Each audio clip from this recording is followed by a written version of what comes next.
Benoit Martinez is the lead artist on Ghost Recon Wildlands. He's taking us, along with his teams, many of which we can see behind us here right now, to Bolivia. And my first question is, why Bolivia? How did you guys decide that this was going to be our destination?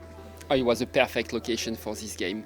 We studied different locations. Of course, we wonder ourselves what would be a good location for this new Ghost Recon, what would be a good location for a Tom Clancy adventure, and the what if Bolivia, what could happen in Bolivia a few years from now. We find a lot of key elements that definitely make it a very good place. Awesome. Now, it's a drug trade that we're sort of combating here. We're going up against some Bolivian narcos and lots of different scumbags that we have to take down. It seems to be sort of in the news these days with the Narcos Netflix show, and there's a lot of buzz around this stuff, but it feels a little different from any other Ghost Recon adventure that we've been on. How did you guys decide that this was going to work and be a good fit? We couldn't know. We were, I guess, ahead of our time when we decided that the TV show you mentioned was not out yet and everything. So it was just a good guess on what could work and what could be something the player would like to live, to dive in this territory with this kind of cartel going down from Mexico to Bolivia to take over the country. So it's kind of an exploration of a fantasy of something that might happen. But yeah, I guess we are quite happy to see that there's something really appealing about it now and that it works. Yeah. Awesome. Well, you've got the bad guys, and you've picked out some pretty nefarious, evil people for us to take down in there. You've also got an environment, a location, a destination. But one of the things that you were explaining to us in a demo that you showed and talked about in your presentation is the layers and the depth that you had to do and go through to create a fully fleshed out Bolivia for us. It's an immense amount of work to create such an open world.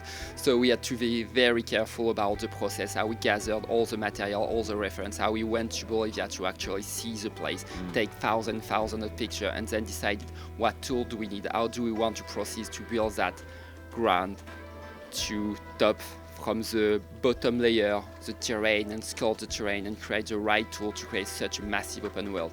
Then add carefully all the vegetation for the 11 different biomes, add all the roads, add all the river and the railway and the settlements and the village and the final touch and the final little detail we are still working on at the moment. So process, careful, the right tool, and of course the right people. Yeah. It's crazy. Well, you guys have been working 4 years already on this game, and it's out in a few months here. But talk to me a little bit about the scale. I mean, you say it's huge, and there's 800 kilometers of roads that we get to traverse through. Have you guys done a one-to-one kind of idea of what it would take to walk, to physically in the real world walk across your map? Oh yeah, we tried that. We tried to walk across the map. It takes a very long time, but I would like you to experience this, so I won't spoil anything about how long does it take. But yeah, you have so many vehicles, you have more than 60 vehicles to explore the world and to take the 800 kilometers of road and to use helicopter, planes, dirt bike and the cars.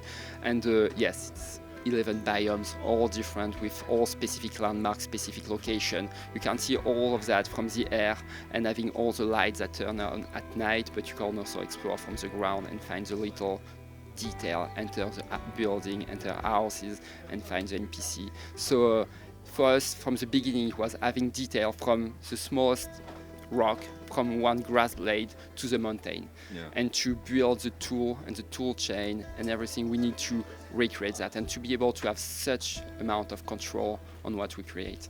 You know, you showed us a little bit of your editor, and you sort of demoed a little bit of some of the world development, and I know that you have systems in place with the computer kind of helping you to shape the landscape, but also to populate the roads and things like that. You mentioned a very cool thing with using pathfinding AI to kind of figure out how to get all of the roads going into place.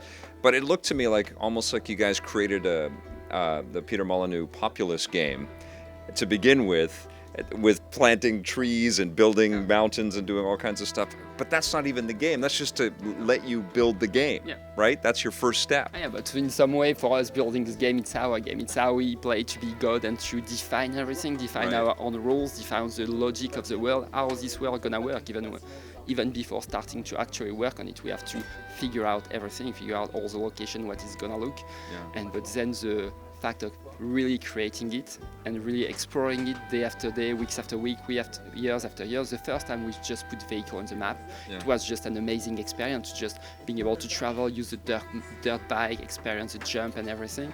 So you're able to enjoy your own creation and to push it further every day. That's what's really amazing about creating such an open world. Yeah. Well, you're engineering an open world simulation for us, and I wonder, what kind of respect and appreciation you have for like real life geologists and real life environmentalists and engineers and stuff that work in reality, because you're really trying to understand reality and make it sort of tactile for us as players, right? That's what we did from the very beginning. It's not only studying the world, because there are some people that already knows about all of that, so it was very important for us to meet them. So we work with ethnologists, we work with people specialists of the plant in Bolivia, specialists of the terrain. We work with some university specialists in how terrain actually work in real life and how can we simulate that in the computer. So we try to gather all those expertise around us to be truthful to reality and to help us to be very accurate about what we are doing. Yeah. Awesome. Well, I know that you and several other members of your team actually traveled to Bolivia. It's a part of your history now. It's a part of your life now. When you see this game, do you have an emotional, apart from the hours that you spent after traveling to Bolivia and how much blood, sweat, and tears are in this game, but do you have this affinity, do you have this appreciation for the country and for, and for the details that because now you've been there and you see them sort of replicated in your game?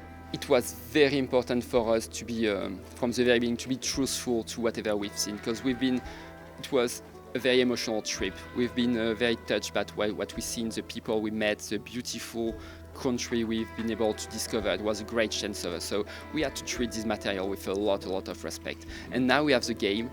It's still very enjoyable to go through it, even for me, even after working 4 years on that, even if I know every places, because it's so immersive and it's so systemic that anything can happen. So when you play co-op with friends, I know the world, but a fight could engage anytime. A chopper can start to track me down. The weather can change, and I can experience these locations that I know very well because we've created it. I can experience it for the first time at night with this specific weather and with these specific gunfights that start to happen. Yeah. So this kind of experience is really exciting because you're not only creating the full world, but when it's there, you kind of live it for the first time and you experience it. So it's just amazing.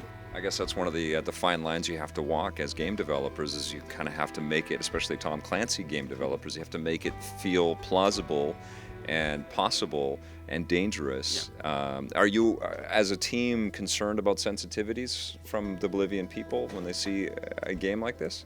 I hope they'll realize that we treat all this material with a lot of respect for Bolivian people, for this country, and for everything.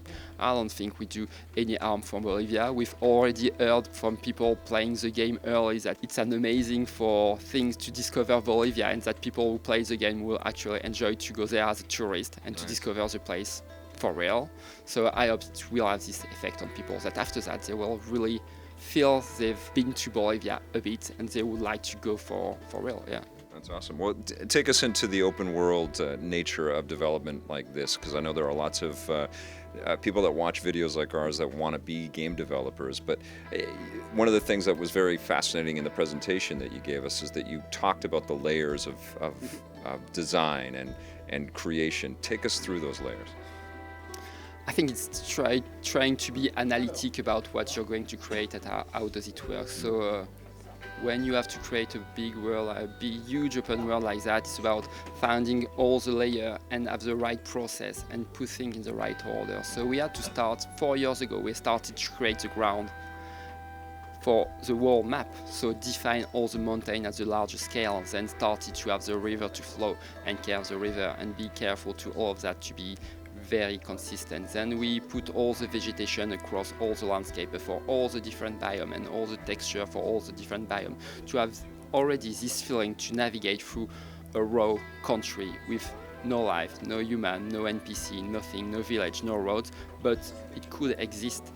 And then we started to add all the human-built stuff, so carve the road all across the country, connect the key point of our open world, add main road, secondary road, tertiary road, some small paths all across, then connect the villages, then add some key landmark and everything to the finest detail at the end. But it's a long process. It took 4 years to carefully add one layer after one other, and at each layer, you just enjoy to go through the game and to navigate and to experience it. Benoit, it's amazing to meet you, and I can't wait for this game. It looks absolutely beautiful, and now I want to go to Bolivia. Perfect.